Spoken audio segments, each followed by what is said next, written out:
In the end, the video disappeared, just like most things do on the internet. One day it was everywhere.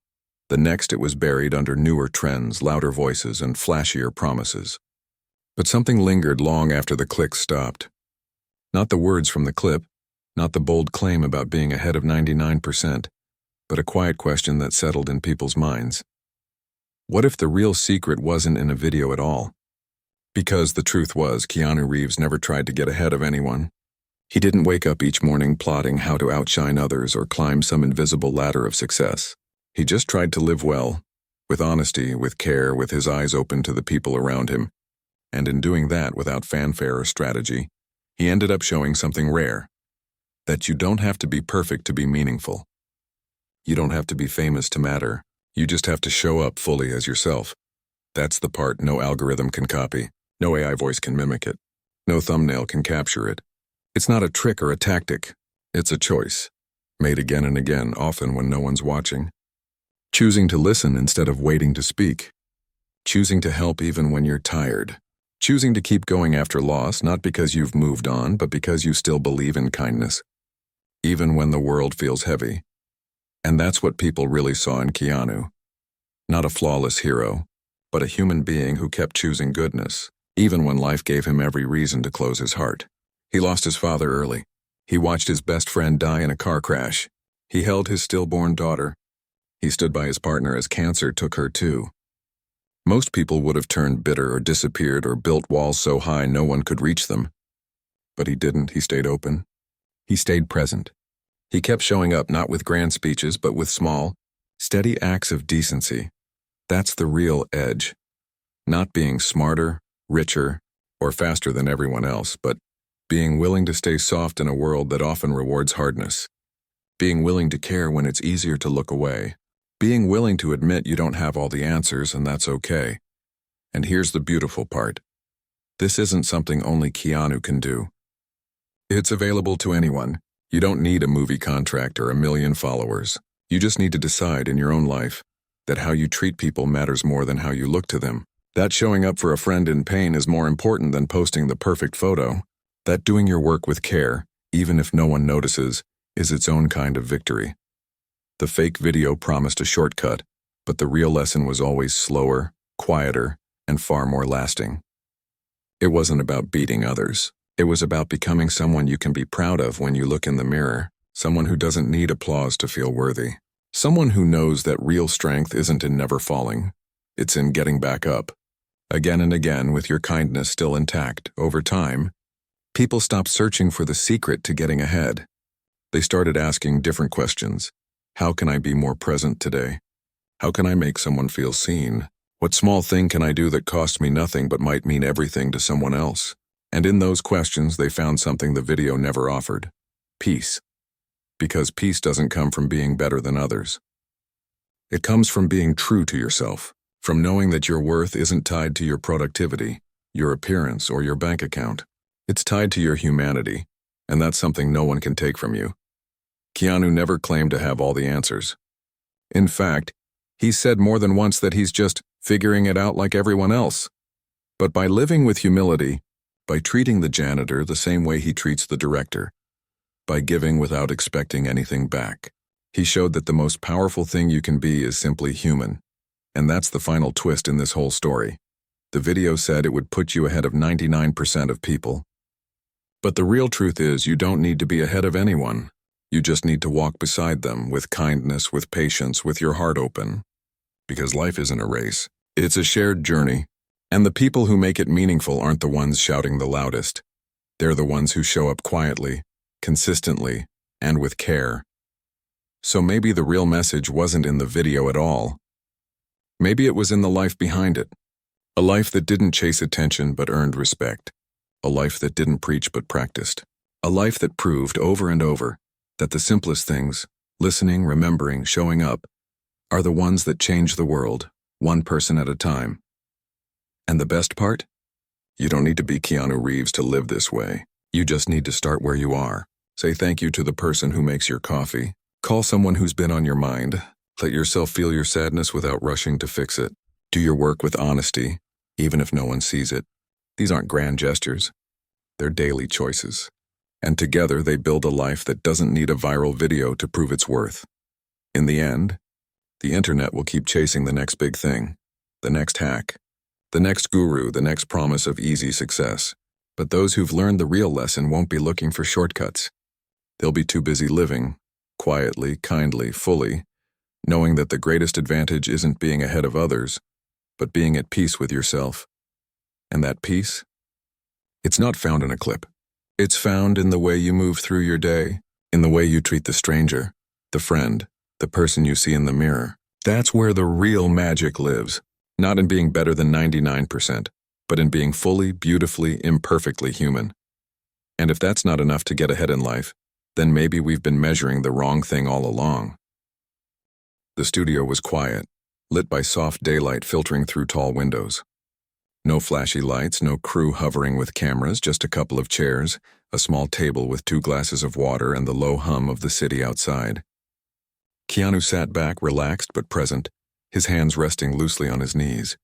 The interviewer, still a little wide-eyed, took a breath and asked the question they'd been building up to. "So, what are you looking forward to this October?" Keanu didn't answer right away. He looked out the window for a moment as if gathering his thoughts from the air itself. Then he smiled, not the big red carpet smile, but the quieter one, the kind that comes when you're about to say something true. "Well," he began, voice calm and steady, "I don't really look at October like it's a month full of big events or surprises. For me, it's more about feeling, like the world takes a deep breath and you get a chance to do the same." He leaned forward slightly, elbows on his knees, like he was sharing something with a friend over coffee rather than giving an interview. "If I had to name 5 things I expect, or maybe hope for in October, they're pretty simple. But they matter." He held up one finger. "First, I expect the weather to get just cool enough that you want to talk longer when you see someone. You know what I mean? In summer, it's hot. Everyone's rushing to get inside or find shade. But in October, especially in the evenings, it's that perfect temperature where you stand on the sidewalk after saying goodbye, and you keep talking.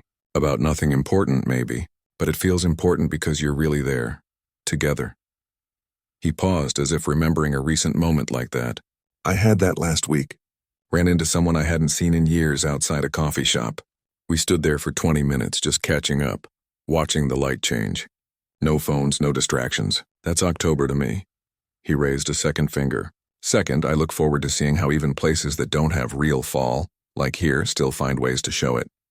The leaves might not all turn red, but the light does. It gets softer, golden. Like the sun's tired but happy. And the trees, even the palm trees seem to stand a little taller, like they're enjoying the break from summer heat. I take walks in Griffith Park this time of year just to watch it. It's peaceful." The interviewer nodded, pen hovering over their notebook, but not writing yet, just listening. "Third," Keanu continued, "I expect to dig out my old sweaters. Not the fancy ones. The ones with little pulls in the sleeves. The ones that smell like cedar from being in the closet all year. There's something comforting about putting on something that's been waiting for you, like it remembers you even when you've been busy." He chuckled softly. "People think I wear black all the time because it's cool or whatever. But honestly, it's because my favorite sweaters are black and they go with everything. And they've been with me through good days and hard ones. Clothes can hold memories, you know." He didn't rush. He let each thought settle before moving on. This wasn't a performance. It was a conversation. "Fourth," he said, his voice dropping just a little, "October feels like a time to slow down before the rush of the holidays. November, December, they come fast with all their noise and lists and expectations. But October? It's like a quiet hallway between summer and winter, a chance to check in with yourself. Ask, am I okay? Am I being kind to others, to myself? I try to use this month to reset.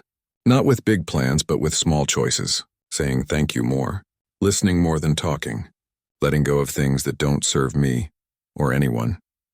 He looked down at his hands for a moment, then back up. "Life gets loud. October reminds me it's okay to be quiet." There was a beat of silence.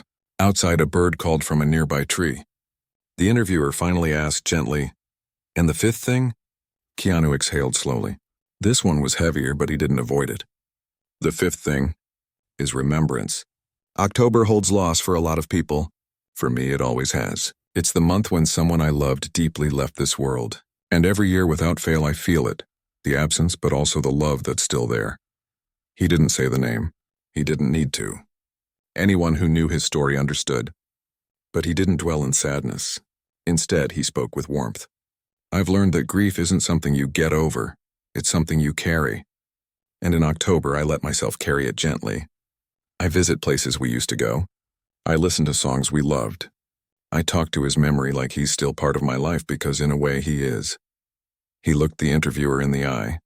I share that not for pity, but because I think a lot of people feel alone in their grief, especially when the world around them is moving on. October gives us permission to pause and honor what's gone, without shame. And in doing that, we make space for healing. The room felt still but not uncomfortable. It felt honest. Then, almost as if to lighten the mood without dismissing it, he added, "But it's not all heavy. There's joy and remembrance, too. Laughter and old stories. That's part of October's gift. It holds both. The light and the shadow." The interviewer finally put their pen down. Most people would talk about movie releases or travel plans, they said. You're talking about sweaters and sidewalk conversations.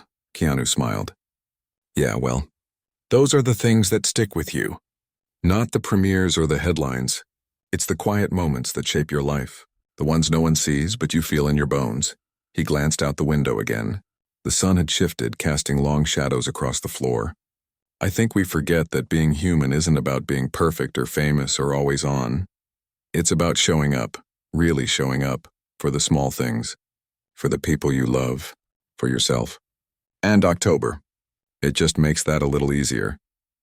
The interview wrapped not with a rehearsed quote, but with a simple, "Thanks for listening." As Keanu stood to leave, he didn't head straight for the door. He paused, turned back, and said, "Oh, and if you get a chance today, call someone you haven't talked to in a while.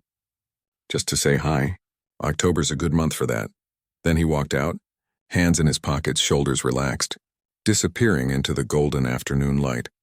Not as a movie star, but as a man who just shared 5 truths he'd learned from living, loving, and losing.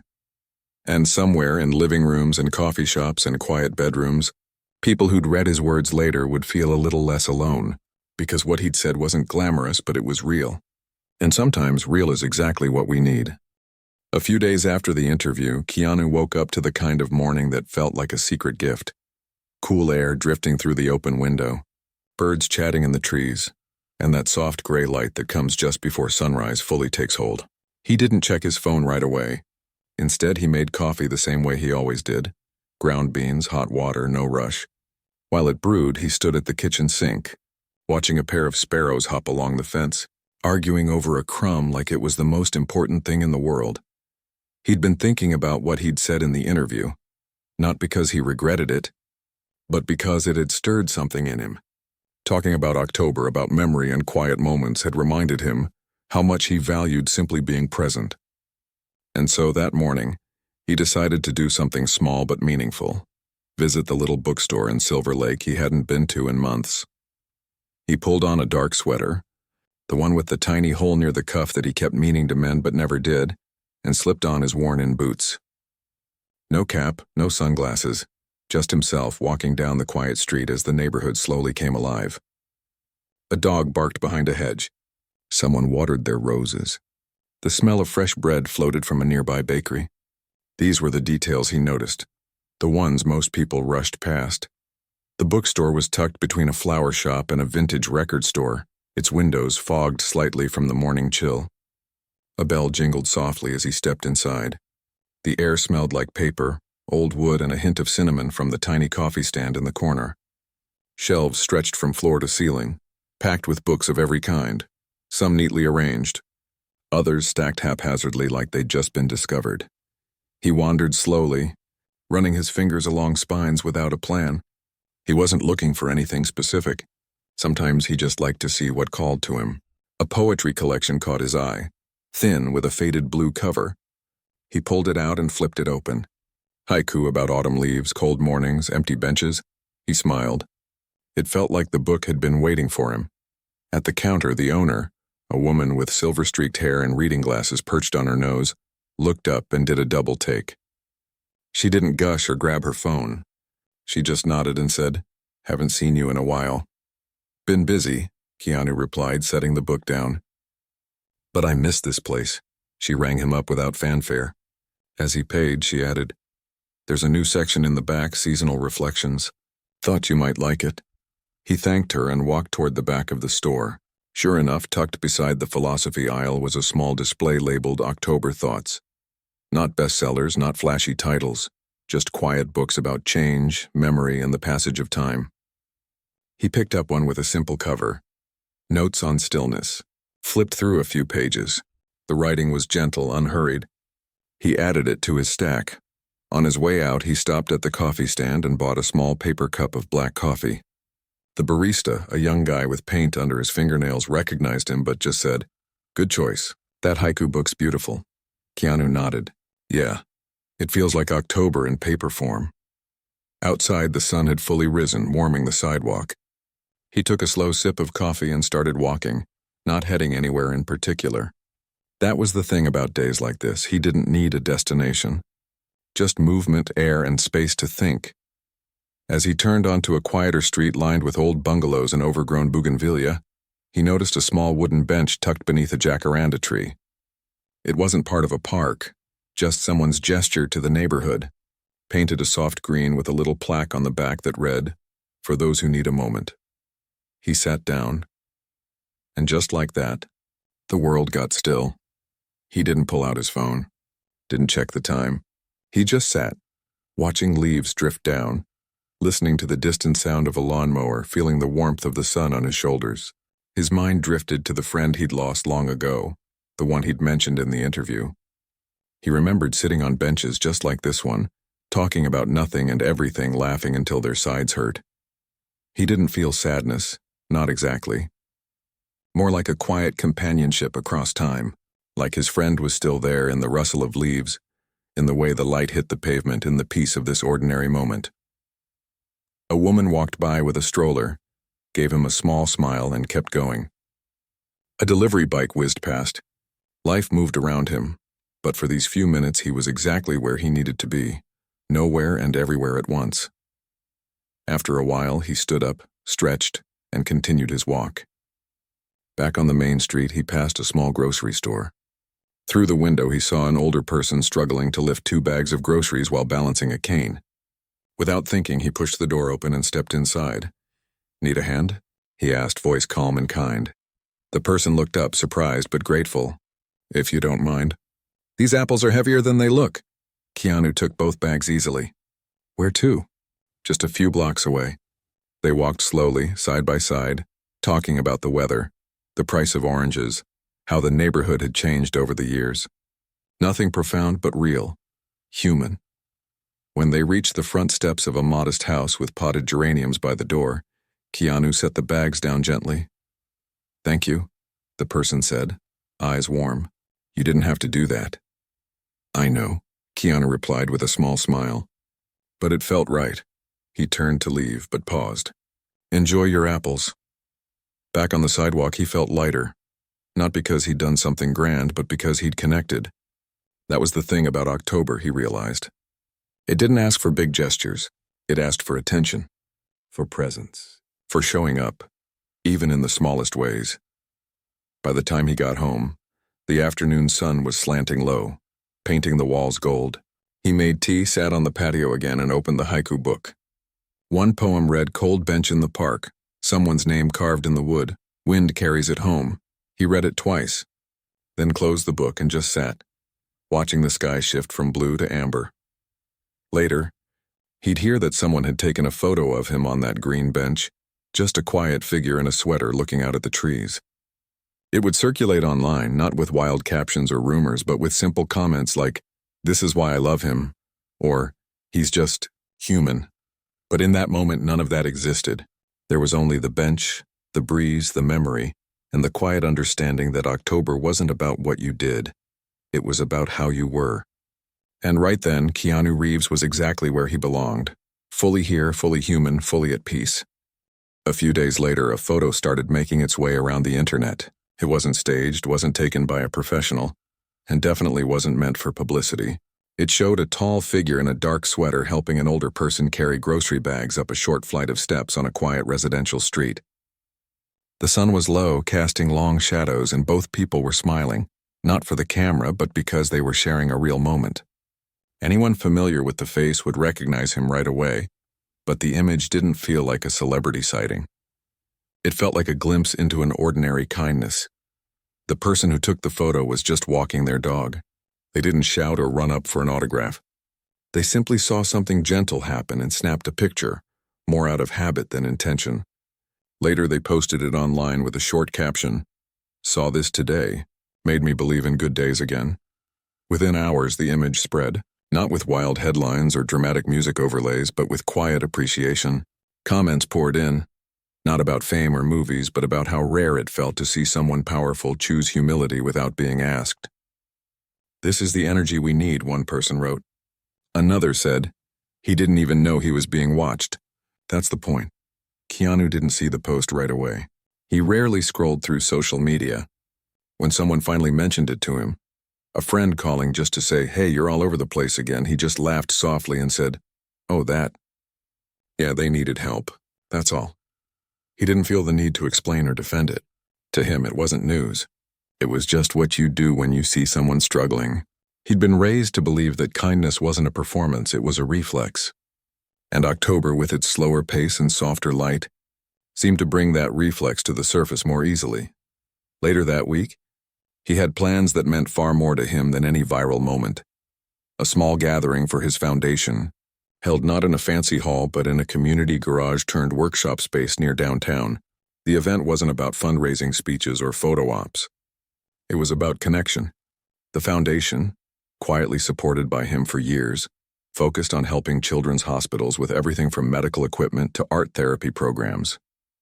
He never put his name on the building or demanded credit. He just showed up, listened, and helped where he could. That afternoon, the space buzzed with warmth. Volunteers painted wooden toy cars. Nurses from a local pediatric unit chatted over coffee.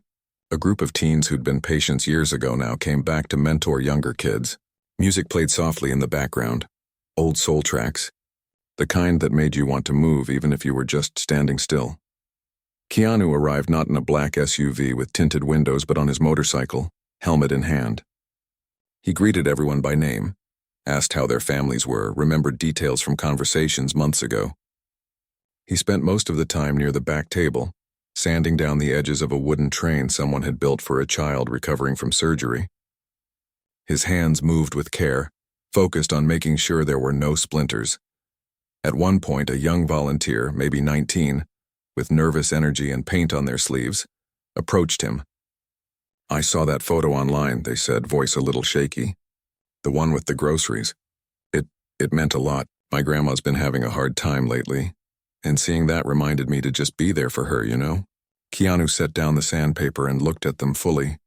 Not as a star looking down, but as one person speaking to another. "You're already doing it," he said gently. "Just by thinking of her. That's the biggest part." The volunteer nodded, eyes a little brighter. Later, during a quiet lull in the afternoon, a few people gathered near the coffee station and someone asked, half joking, "So, are you going to do interviews about your viral moment now?" Keanu shook his head, stirring sugar into his coffee, something he rarely did but today felt like a treat. "Nah," he said. "October reminds us to slow down and look out for each other. That's not news, it's just life." The group fell silent for a moment, then someone chuckled softly. "Wish more people saw it that way." "Maybe they do," Keanu replied. "They just don't post it online." He was right. For every photo that went viral, there were thousands of unseen acts of care happening every day. Someone holding a door, a neighbor shoveling snow before dawn, a stranger paying for a coffee. The world was full of quiet goodness. It just didn't always make noise. As the sun began to set, painting the garage walls in warm orange light, Keanu helped pack up leftover supplies. He loaded boxes into the back of a van alongside volunteers, joking about how he'd never been good at folding tarps. No one treated him like a celebrity. They treated him like a friend who showed up, and that's exactly how he wanted it. On his ride home, the city lights began to flicker on. The air was cool against his face, the hum of the engine steady beneath him. He thought about the day, not the photo, not the attention, but the feeling in that garage, people working together not for praise, but because they believed in easing someone else's burden, even just a little. When he got home, he didn't check his phone or watch the news. He made a simple dinner, pasta with garlic and olive oil, and sat at his kitchen table eating slowly, listening to the silence. Outside, a cat prowled along the fence. A plane traced a line across the darkening sky. Later, he stepped onto the patio again. The moon was nearly full, hanging low over the hills. He stood there for a long time, not thinking about anything in particular, just breathing. October had a way of doing that, clearing the noise, leaving only what mattered. He knew the photo would fade from the internet soon, replaced by newer stories, louder voices. And that was okay. What mattered wasn't being seen, it was being there, showing up, helping carry the weight, even if it was just 2 bags of groceries. In a world that often rewarded spectacle, Keanu Reeves kept choosing stillness. And in that stillness, he found something far more powerful than fame. The quiet certainty that kindness offered without expectation was enough. More than enough. It was everything, and as the night deepened, with the city humming softly in the distance, he went inside, turned off the lights, and let October wrap around him like an old, familiar sweater, warm, simple, and true. By the last week of October, the air had settled into that perfect in-between, cool enough to wear a jacket in the evening, but still warm enough to sit outside without shivering. The neighborhood felt quieter, like it was holding its breath before the rush of November. Leaves, though few in number, had started to gather in corners of sidewalks and gutters, and the light each afternoon came in softer, gold-tinged, as if the sun itself was winding down for the year. Keanu had been moving through the month like a man walking through a familiar forest. Slowly, attentively noticing the changes underfoot and in the air. He hadn't planned anything grand for the end of October. No parties, no public appearances, no big announcements. Instead, he'd quietly invited a small group of people over for dinner. Just friends, collaborators, and a couple of folks from the foundation who'd become like family over the years. No press, no agenda. Just food, music, and conversation. He spent the afternoon preparing, not with a chef or a team, but alone in his kitchen, chopping vegetables, stirring soup on the stove, setting out mismatched bowls and plates he'd collected over decades. There was a chipped ceramic bowl from a flea market in Montreal, a set of glasses from a road trip through New Mexico, a wooden spoon he'd carved himself years ago and never used, until tonight. He liked that his home didn't look like a magazine spread. It looked lived in, loved. As the first guests arrived, they weren't greeted by staff or a security gate. Just Keanu, barefoot again, opening the front door with a smile and a, "Hey, you made it." Hugs were exchanged, coats were hung on the back of chairs, and someone immediately put on a record, Al Green, smooth and warm, filling the house like a slow exhale. The table wasn't fancy. It was just his regular dining table, pushed up against the wall to make room with extra chairs borrowed from the living room. Candles flickered in mason jars. The soup, lentil and carrot, simmered for hours, was ladled into bowls. Bread was torn by hand, not sliced. Wine was poured into whatever glasses were clean. It felt less like a dinner party and more like coming home. No one talked about box office numbers or industry gossip. They talked about books they'd read, hikes they'd taken, the weird dream someone had about flying over the ocean. One person shared how they'd started writing letters again, real ones on paper, because it made them feel more connected. Another mentioned visiting their parents' old house, now empty, and sitting on the porch just to remember the sound of their laughter. Keanu listened more than he spoke, as he often did. But when he did talk, it was with that same quiet sincerity he'd shown in the interview weeks before. At one point, someone asked, "Do you ever get tired of people expecting you to be?" "Well, you?" He thought for a moment, stirring his soup. "I don't think about it much," he said. "I just try to be honest. If I'm having a hard day, I say so. If I'm happy, I laugh. That's all anyone can really do, show up as themselves." Later, as the meal wound down and coffee was poured, someone put on a playlist of 1970s soul, Marvin Gaye, Aretha, Bill Withers. A few people got up to dance, not in a performative way, but the kind of swaying you do when the music hits your bones and you can't help it. Keanu stayed seated, but he tapped his foot. Eyes closed for a moment, lost in the melody. After everyone had gone, hugs at the door, promises to meet again soon. He stood alone in the kitchen, washing dishes by hand. The house was quiet again, but not empty. It felt full of warmth, like the walls had absorbed the laughter and conversation. He dried a plate, set it in the cupboard, and walked out to the patio one last time that night. The moon was high now, almost full, casting silver light over the yard. The eucalyptus tree swayed gently in the breeze. He sat on the edge of the stone step, arms resting on his knees, and just looked up. He thought about the month, how it had unfolded not in headlines but in moments. The interview, the bookstore, the bench, the grocery bags, the dinner. None of it was planned to be meaningful. It just was, because he'd chosen again and again to pay attention. Before going inside, he pulled out his phone, not to scroll, but to post something rare. Just one photo, the moon over the Hollywood Hills, slightly blurry from being taken with an old phone, no filter, no caption at first. Then he typed 3 words, grateful for the quiet. He hit share and put the phone away. He didn't know it yet, but that post would ripple farther than he expected. Not because it was flashy, but because it was real. People responded not with fanfare, but with their own quiet truths. Me too. Needed this tonight. October's been hard, but this helps. A teacher wrote that she showed it to her students as an example of finding peace in simplicity. A nurse working night shift said it reminded her to look up once in a while, but Keanu wouldn't see most of that. He'd already turned off his phone, changed into an old t-shirt, and climbed into bed with a book. Mary Oliver again. He read one poem before turning off the light. Instructions for living a life. Pay attention, be astonished, tell about it. He smiled in the dark. That was October in a nutshell. The next morning, he woke early again, made coffee, sat on the patio, watched the light return. And as the first rays touched the leaves, he knew something simple but true. The most powerful stories aren't the ones shouted from stages or splashed across screens. They're the ones lived quietly, in kindness, in presence, in showing up for life exactly as it is. October had passed, but what it left behind wasn't nostalgia. It was a reminder that being human isn't about being perfect. It's about being here, fully, gently, together. And in a world that often feels too loud, too fast, too much, that reminder was everything.